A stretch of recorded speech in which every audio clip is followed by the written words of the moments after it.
നമസ്കാരം. മലപ്പുറം സ്റ്റോറീസിലേക്ക് സ്വാഗതം. നമ്മൾ ഇപ്പോൾ എത്തി നിൽക്കുന്നത് തിരുനാവായയിലാണ്. പ്രസിദ്ധമായ തിരുനാവായ നാവ മുകുന്ദ ക്ഷേത്രത്തിന് സമീപത്ത് നിന്ന് കുറച്ചു മാത്രം ദൂരമുള്ള ഒരു താമര കൃഷിയിടമാണ് ഇത്.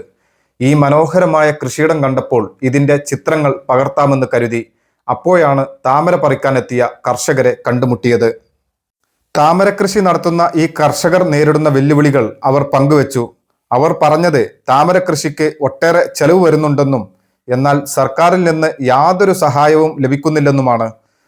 പൂക്കൃഷിയെ സർക്കാർ ഒരു കൃഷിയായി അംഗീകരിക്കാത്തതിനാൽ എല്ലാ ചെലവുകളും തങ്ങൾക്ക് തന്നെ വഹിക്കേണ്ടി വരുന്നു എന്നും കറണ്ട് പോലും സാധാ കണക്ഷനാണ് തന്നത് എന്നും അവർ കൂട്ടിച്ചേർത്തു.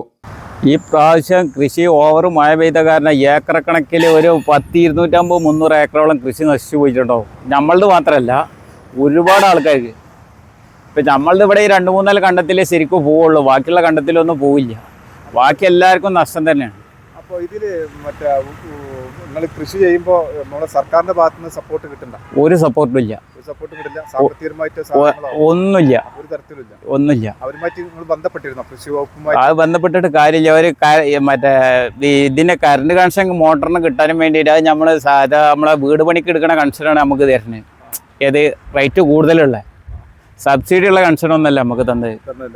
പിന്നെ ഈ താമര ഇപ്രാവശ്യം കൃഷിക്കാർക്ക് ഭയങ്കര നഷ്ടം ഉണ്ടായിരുന്നു. അതിലും കൃഷി വകുപ്പിൽ ആർക്കും ഒന്നും കിട്ടില്ല, ഒരു സാധനം കിട്ടൂല. കോൺടാക്ട് ചെയ്തിട്ട് കാര്യമില്ല, വകുപ്പില്ല. ഈ കൃഷി പൂക്കൃഷി ഗവൺമെന്റ് അംഗീകരിച്ചിട്ടില്ല. പൂക്കൃഷിയോ? ആ, അങ്ങനെ ഉണ്ടല്ലേ. ഈ താമര കൃഷി മെനക്കെട് എങ്ങനെയാണ്?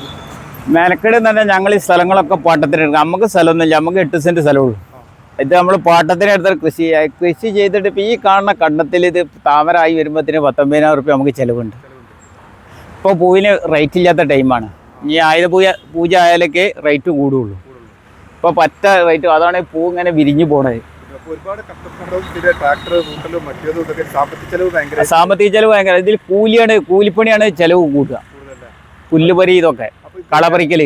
സർക്കാരിന്റെ സഹായം കിട്ടി ഞങ്ങൾ ഒന്നും പാടി ഉസാറാവും.